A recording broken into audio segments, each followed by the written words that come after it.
Do School Better, a podcast for people who want to transform education. My name is Doris. In this season, I discuss the core principles of my educational philosophy with Tim Desmond and Allison Tanker, my co-teachers from Hawken School's Entrepreneurial Studies program. It's not about what you teach, it's about what they learn. In this special episode, Doris hosts a live panel discussion at the 2016 Cleveland Hawken Educators Workshop. Returning attendees, Jeremy Wickenheiser, Mel McGee, and Sarah Jensen discuss the successful programs they've built since attending the workshop at Denver School of Science and Technology, WeCanCode IT, and Nichols School. 2014, Jeremy was in the first one in 2014. They're going to introduce themselves on what they do and what's happened since the workshop. Jeremy Wickenheiser from Denver School of Science and Technology, who came to the first workshop ever, brave soul. Mel McGee, who's from here in Cleveland and is the founder and creator of an organization called WeCanCode IT, very exciting. And Mel came to the California workshop last year. And Sarah Jensen from Nichols School, who came to the Boston workshop last year. And Nichols is an independent school. So we have an independent school. Mel will tell you what she's doing, which is really exciting. I'm Jeremy from a public charter school in Denver. And if you guys could start by spending a few minutes just introducing yourself, talking about yourself, where you're from, and what you do, and what came out of the workshop, the whole thing. Yeah, go for it, Jeremy. My name is Jeremy Wickenheiser. I teach currently at the Denver School of Science and Technology. We're now at the SST Public Schools. We started with one school 14 years ago and have now grown out to, I think, 6 or 7 at least right now. We're growing out to 22 schools across the city, serving 10,500 students in Denver.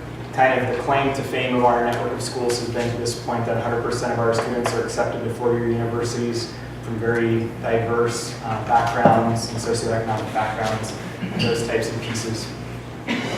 As Doris mentioned, I went in the summer of 2014, so a couple of summers ago, the very first workshop that was out at Steve Blank's house. My background is actually as a science teacher and science research. I did my undergraduate degree in creative studies with an emphasis in biology, so it's research-related biology. I've taught for many years in a traditional classroom teaching science, physics, AP biology, engineering, lots of different things kind of in that realm, both in public schools and public charter schools. And I would say our reason for being there at that first workshop was really, we've done a good job, I would say, as a network in terms of preparing kids with academic content knowledge, and we had recognized that at that point. But we realized in collaboration and in conversation with a lot of our university partners and alumni that there was really, I think, a piece that was being missed in terms of skills, right? In terms of professional skills, what people might call soft skills or non-cognitive skills. They're definitely not non-cognitive skills, cognition.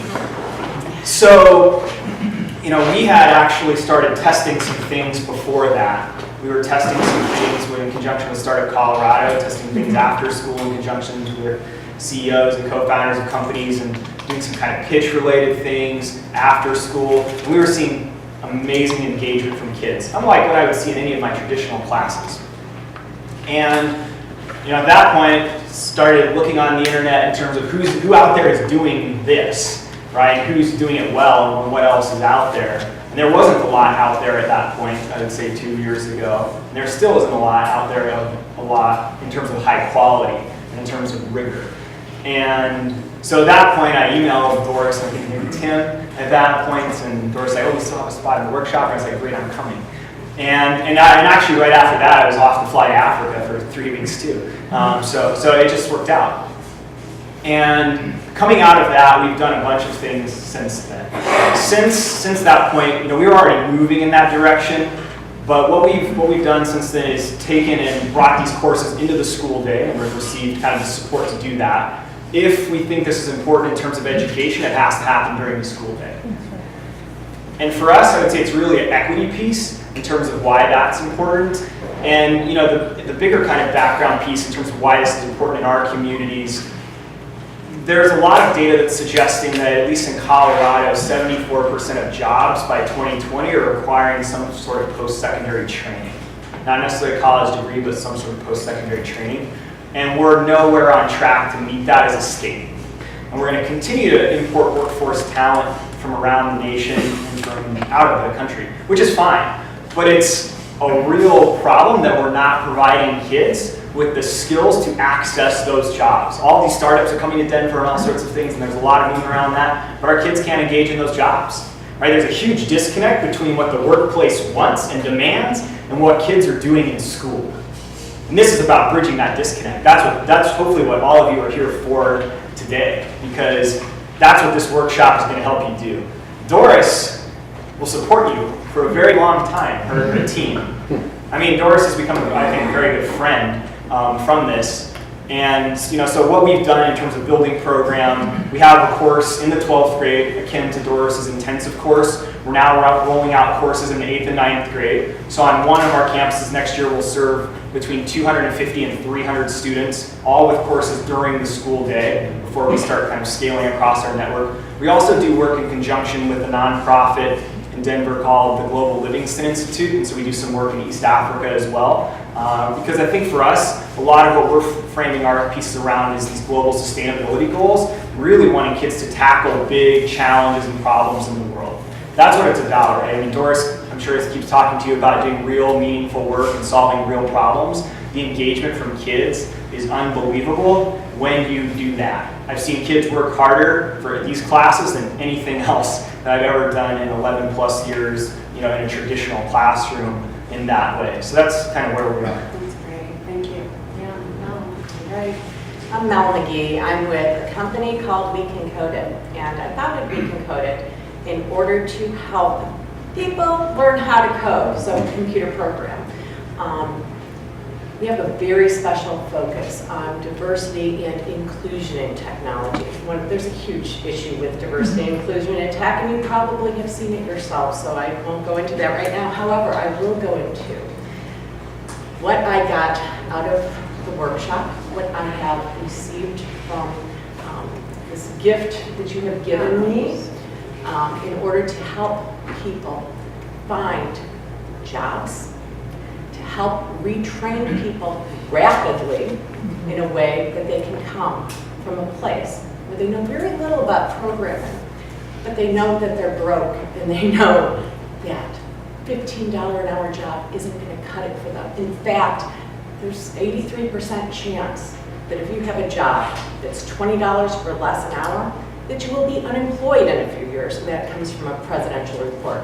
Anyway, at WeCanCode IT, we teach adults, we teach them how to code. We help them find a job. We have 100% placement within 6 months of graduating our program. Students come from backgrounds. We just had one student, Lexus, who came through the program, and she was jobless. She came from poverty. Her sister passed away, and she felt very responsible for her niece and nephew. She knew she had to do something. She didn't know what that was, and she had very little time in which to ramp up and figure something out for her life. So she came through our program, and 12 weeks later, she had a job at J.P. Morgan Chase, making $62,000 a year to start. Wow, how that changed her life. We had another student in Durham, very similar. She was making $15,000 a year, single mom. She got pregnant at 16. Thought, oh my gosh, what am I going to do? She just really, she was sort of at the end of her rope, she felt. She felt that she kept failing. She kept failing. Very bright, and came through the program. She went to our part-time program, which was 22 weeks. But we follow the same methodology that you teach, Doris, and she now she has a job again, another kind of success story. She's making up to, if she gets her bonus this year, she'll be making $72,000, and that's coming from $15,000 a year in poverty. Okay, so these are really meaningful lessons that I have learned, through your workshops. But you're teaching content and you're teaching skills. Yeah, this isn't just entrepreneur, this is They real have to learn how world. to code. Yeah. They have to. So how do you get somebody to learn how to code, how to program a computer, which is notoriously difficult to do in such a short period of time? And You've done amazing stuff. yeah, and they do real world projects. That's awesome. That's awesome. Sarah. So my name is Sarah Jensen, and I'm looking out at you thinking, I was there last year, this time last year, except none of you look as scared as I am. I'm not kidding. So actually I visited Hawken one very cold February day as a parent of two Nichols students, being new to Nichols, new to Buffalo. We had just moved from Boston, and we came down and met with Scott and Doris and Tim, and then we went over to the upper school campus. And as we were talking, I was with our head of school and assistant head of school, Doris and Tim were very, very polite and gave us a lot of information, and finally said, we do have a workshop for this, and if you're interested, you can learn a lot more about this. So I got back in the car 3 hours with the head of school, assistant head of school, as a parent, and thought, okay, I'm not sure where this is going or what's happening, but it was a continuation, but really a spark of different discussions that we were having about how to build on the traditional curriculum at Nichols and prepare our students. Our mission is mind, body, and spirit for the work of life. So how do we take what we've done well for 124 years, we're about to start our 125th year, and build on that? And so I was asked to launch an entrepreneurial studies class. No textbook, no anything, just go do it. Great, we're really excited. And so coming to the workshop, I honestly didn't know what to expect. I had reached out to a bunch of prep schools around New England because that's what I knew, and I had spent hours online, and I went to business school, so I looked at all those types of resources, but couldn't really find something that I thought that I could at least start with. This far exceeded my expectations. Do you still have the toolkit? Yes. Okay. Well, if you have it, able to access okay. it. Yeah. The toolkit was incredible because sitting there, I felt like I was highlighting everything. Like if you opened a book, you don't understand it. It was like drinking from a fire hose. I really didn't understand. I couldn't take it all in. But I knew that what I was hearing was really incredible. So to have the toolkit and to be able to go back and look at it and say, okay, this is what I need. Where can that happen? Or Tim mentioned this, or what to do. And to have a place to start was incredible. So I spent a tremendous amount of my summer looking at what the Hawken model, but then also looking at Nichols and saying, okay, we're 45-minute rotating schedule. We are in the city of Buffalo, but we don't have the same proximity. We're probably 10 minutes away from most businesses and from our medical campus. How do you do that? We're seniors, it's only one class, it's not an honors class. I had 12 students the first year, everything from national merit finalists to kids who were on the private school equivalent of like an IEP. Right, where we were making accommodations. I didn't know that. I didn't know the students. It was incredible. I mean, I feel our focus is really on skills. We call it the 4 C's and an F because 21st century skills and all the different terminology that it's wonderful, but people don't necessarily know what you're talking about, or they start to expect too much. And I think the failure part for me was huge. Nichols is a highly academic, rigorous school, and these students had spent so much time focused on, you tell me what you want, I'll give it back to you in the format you want it, and you'll give me a good grade and we'll move on. And while they are incredibly good at that, they were very uncomfortable with problems that were real world problems that had no obvious solutions. So I think you said to me, I said, I don't know what I can do. And you said, the secret is keep it real. And we worked with 3 CEOs in the fall. The first CEO we met day 3 of class. And that set the tone for these students to be sitting around a conference room, realizing that their opinion matters and that there's no real answer was magical. Just tell you one story. So our second CEO collaboration was a landscaper who only provided services. He didn't have any product, but he had an idea for a product. And he wanted to pursue that more because he has to lay off half of his workforce in the winter. Despite Buffalo's reputation for being snowy, we did not have any snow this past winter. So he had a garden box. We did a rough prototype, and the students created a go-to-market strategy for him. Did a tremendous amount of informational interviewing and surveys and figured out the different channels. One of the students, about 3 weeks in, the whole thing only lasts about 4.5 weeks, said, "Oh, Mrs. Jensen, I don't think I'm doing it right." And I said, "Well, what do you mean you're not doing it right?" He said, "Well, when I do the math of what the carrying costs are for these employees and what we could make, I think we can only save 5 jobs." And I was blown away. I said, "Guys, this isn't a word problem. This is not a word problem. These are the students, Jeremy, to your point, like they stepped up in a way that far exceeded my expectations, their own expectations, their parents, the business community, their teachers, really. Some of the kids that I had, again, were seniors and they had sort of had a reputation of not being super diligent. They were taking my class, it was an elective, they thought it'd be easy. And I had advisors and parents and all these people coming back and saying, "I cannot believe the growth I've seen in this child." And I don't take credit for it. I really believe that using the Hawken model, you create this environment and you scaffold it and you take your hands off the wheel, and these kids, they grow themselves, the peers, the friendships, it's just been amazing. So. I have some questions, but I'd also like you guys to ask questions if you have them. Do you have any questions yet? Anybody?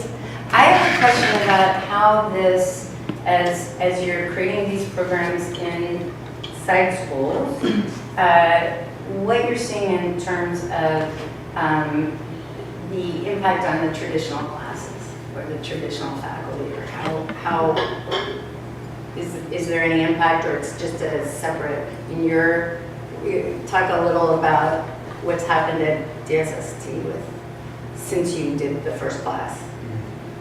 Yeah, Doris has visited our school too, so yeah, it was awesome what you're doing. Spent time with our kids. So I would say I operate on a little bit of an island, if you will. Like Doris said, she's kind of the weird one here, I'm the weird one there in terms of doing something pretty different than other people. But I think there's a recognition of, I want that. I want my kids to be engaged like that. I want to see that from my kids. How do I do that? And so that's, I think, actually one of the next steps that we're taking here in this next year is working with some teachers to basically just changing in one unit, right, within your course and those types of pieces. Everybody can see the value that it adds for the students. I mean, we see it literally paying off financially in terms of scholarship dollars and all sorts of things for students, and just all the skills that they come out of that with. People want those same things within their class, and how do they do the content with it, and it's totally possible to do that, and so that's where we're moving. So I would say nobody quite knew what to make of me when I got to campus, and that actually was kind of great. I have my own space, which is in the basement, and so it looks like a startup space, and again, it's noisy. Like most of the classrooms, there's a teacher standing up, there's students at the desk. Mine, I fed them every Friday. I had Fun Food Friday, and I expected a lot of the students. I had a constant flow of people in and out, engaging them, not speaking to them, but being target customers or being sharks to hear, so that I have to figure out how to interact with somebody, have to learn to walk up, shake the hand, write the thank you note, all of those things. So initially there was a buzz around in my classroom and a lot of people looking in the window wondering what was happening. Very quickly, I think they saw how transferable the skills were and how enthusiastic. These are seniors, so seniors are very focused on college and on their next steps. And so to have seniors excited and talking about it, that was my best advertisement. Then quickly, everybody wanted our seniors to help with the freshman geometry class who were presenting in front of the mayor about a new building project on the Outer Harbor in Buffalo. Everybody was suddenly very interested in what we were doing, how our presentations were at a completely different level, how to get these kids so engaged. So the teachers were talking to me, but they also wanted my students, and I kept saying, but I'm super busy, but here are their elective times or their free times. And so the statistics teacher who also taught the geometry class helped our kids out because they initiated it to go figure out some survey stats. And then they were very happy to help the underclassmen with their projects and give feedback on presentations and how to do it. Towards the end of the year, we did a professional development really honestly, an hour with the middle school. We have a 5 through 8 middle school. And any of my students, our class was officially over, so we bribed them with coffee and really good donuts. And they came and we did a design thinking project with the exercise with the middle school faculty, mixed our kids up, not only on the actual execution of it, but in the debrief. And so they could have around the table casual conversations and then formal discussions. And I put together a couple slides on how the middle school might use design thinking and some of the other tools that I'm using in my classroom, and the response was incredible. I would say some wanted to replicate what we had just created in their 6th grade math class, so I was in there doing that, helping somebody else with the marshmallow challenge. That's a classic design thinking. But others were already talking about history and English, and we're collaborating next year. One of our units for my class is actually going to be pairing up with the 7th graders to solve or to try and solve a real world problem that's particular to the Great Lakes in Buffalo. So in a year, they went from who's that crazy woman in the basement? We don't know what she does to, oh my goodness, this is wonderful, and constantly having conversations about how to engage, whether it's one unit or just one project or a bigger piece of it. And I think that's exciting too when they can see it at all different levels. I think a lot of people initially thought, well, that's of course they're seniors, their skill set is, and what they're quickly realizing is that the skills that they're learning traditionally, while those help, it's really oftentimes the skills that they're learning on the stage or on the basketball court that actually translate better into this class. And once they realize that they can put it together in a different format, then the confidence grows. I want to ask you about the experience of teaching it. It takes a leap of faith to go into something where you're teaching something and you're not the expert. You can't be, you can't know. It's a real problem, it's not yet solved. You don't know where their path is going to take you. So as somebody who's if I've been teaching for 14 years and I know this is the curriculum, this is what I'm going to do, I'm an expert in it, versus this, which is entirely different. What's the experience of teaching this thing? Teaching when they're working on a real problem, they're creating as a team. What's the experience like? Deciding what to do every night, what to do the next day. I like it. I drink the same Kool-Aid as Doris. So, I think the big piece of it is, when you ask maybe Doris, can you give me your curriculum? And she goes, no, because you can't. Right? Because it changes always in the moment. Personally, that fits my personality. I can't envision myself, like pulling out a file cabinet, pulling out my lesson every year from, teaching the same standard in biology or what have you.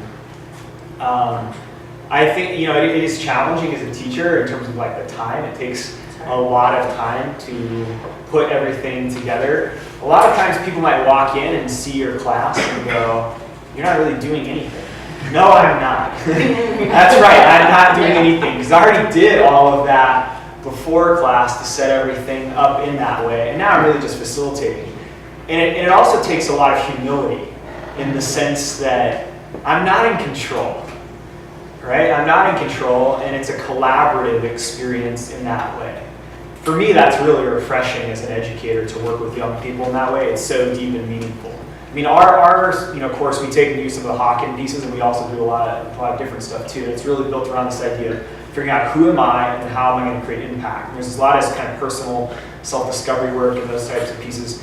And I would say I get to know kids in 5 or 10 minutes more than I know them in 40 years of working with them over the course of that journey. It creates just a very deep, intimate experience where, I mean, after the course finishes, they all come over to dinner at my house, right? They all want to hang out with each other in ways beyond, and they're sad that school's done because they don't get to see each other in the same way. I mean, when the alumni are back in town, they all want to get together for Thanksgiving or things like that. It really creates almost like a cohort of young people that are going to create deep meaning and impact in the world. I think that's really what it does.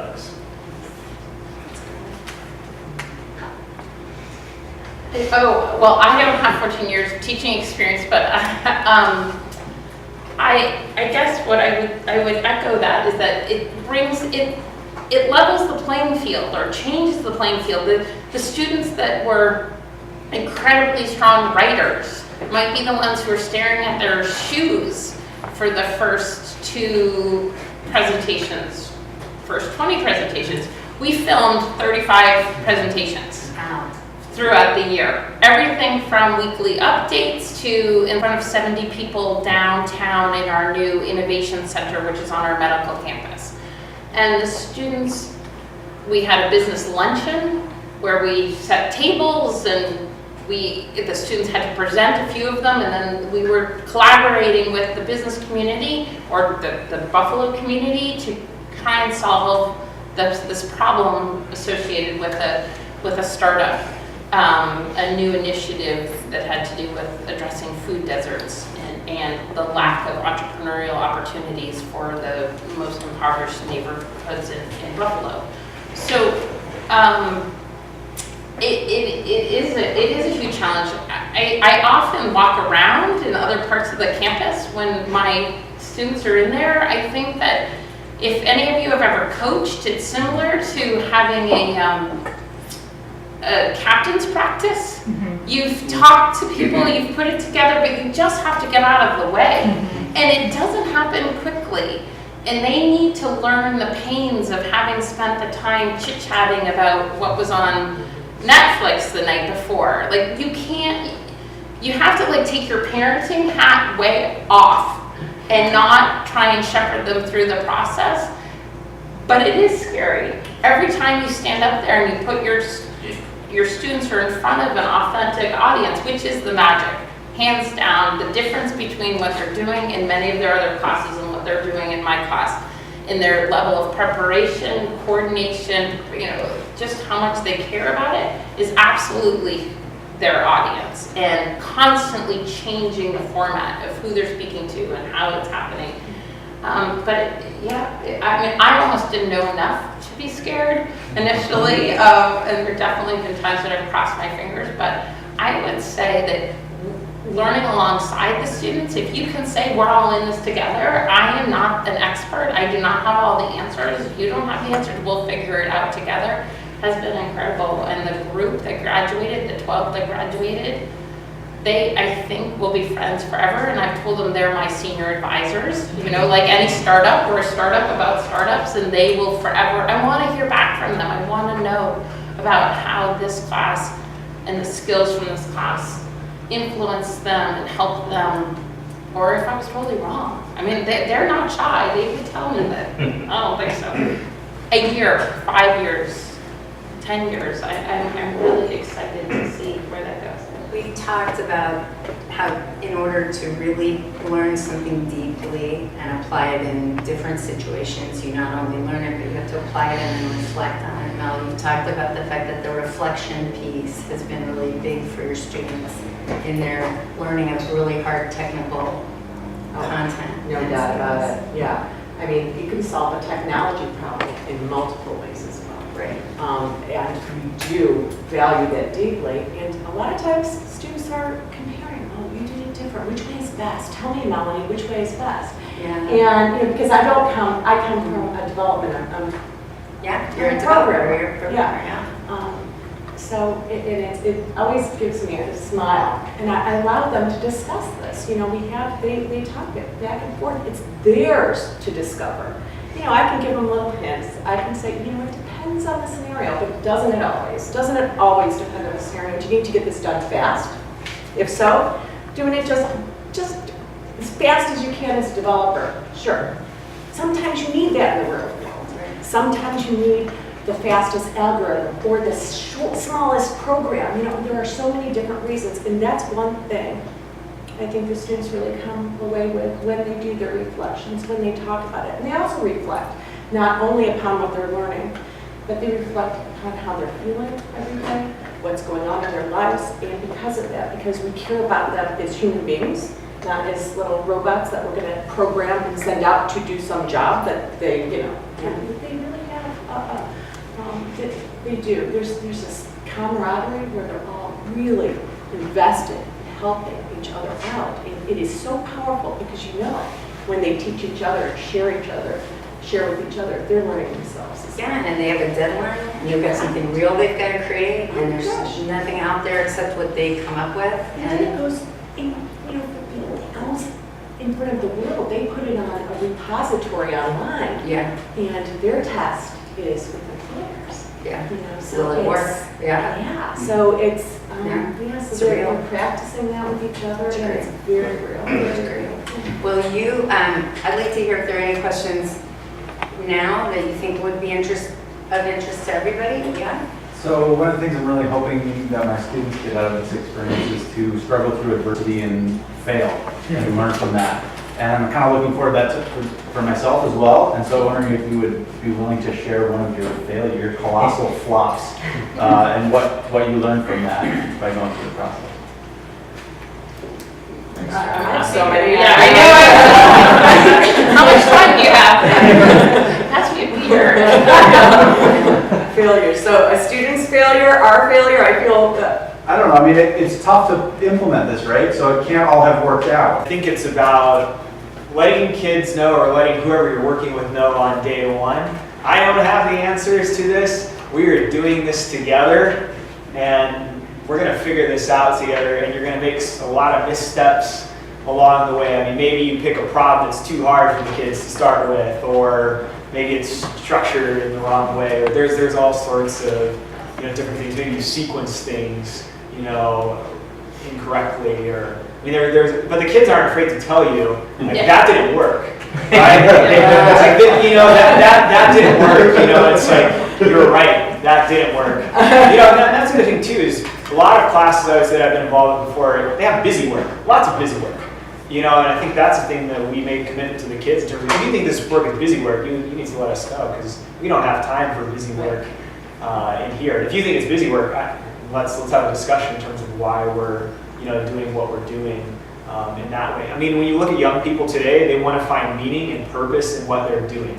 And I think that's why there's so much affinity for work like this, especially with kids today, is that that's what they want. They want that much more so than high-paying salary or anything else.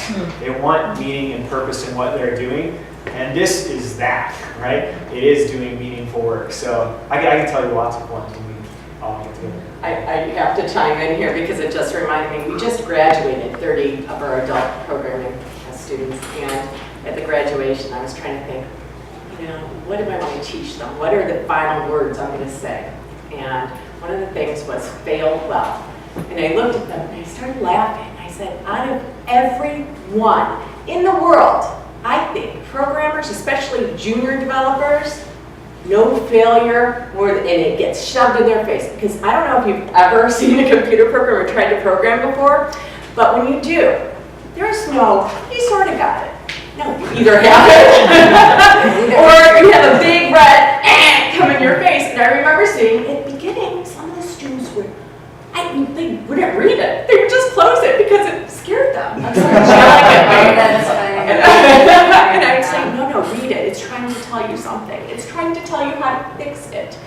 And eventually they got it. And eventually they got it. And I thought, having them learn failure that way, but persistence at each time you get an error, you just learn a little bit more. Each time you get an error, just learn a little more. What else is it telling you? Red squiggly under it. What is it trying to tell you? Put your mouse over it, it will tell you something until you get it. So That's great. I think it's great for them to learn, learn how to deal with failure. So what? Keep going. So what? Keep going. Try again. Try another way. I as a teacher, all of my failures, I'm inventorying in my head, I have so many, and it keeps going, fall under the category of I over-prepared or I under-prepared. And that's kind of a simplistic way of putting it, but you have to learn. I'm always saying, just try it. Do one, then do another, then do another. But give yourself space after you've tried it for the first time. Give yourself space before you try it for the second time, because you're going to want to change a lot of things that you did and do them differently.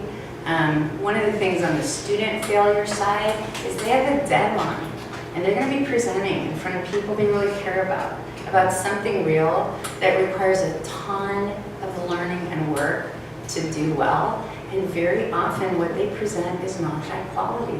It's true. Very often. Sorry. But very often what they present is just not that great because the bell goes off and they didn't get to all this stuff, or they were busy, having team dynamic issues and talking about Netflix instead of, and so guess what happens? They get multiple reps. So when they go through one and they look back and they say, oh my gosh, I didn't do my analytics very well. We didn't do the quantitative analysis well enough. We didn't do the writing piece of this well enough. We didn't articulate, we didn't do the design well enough. Man, we were talking about going to do that amount of research. None of us ever did it. It was shallow. I mean, you've all experienced that you presented something and afterwards you thought, there were parts of that I wish we could have done differently, done better, and then you get to do it again, which is really nice. But there are tons of failures. Listen, it's been a very long day. We have great food, we have great company. Please seek these guys out. They're going to be here tonight, and they're going to be here tomorrow as well, and ask them about what they've been through and what they've done. I'm so grateful that you guys are here, because I think there's just as students who've been through it, students and teachers who've been through it, there's nobody better to talk to. Thanks for listening to this episode of Do School Better.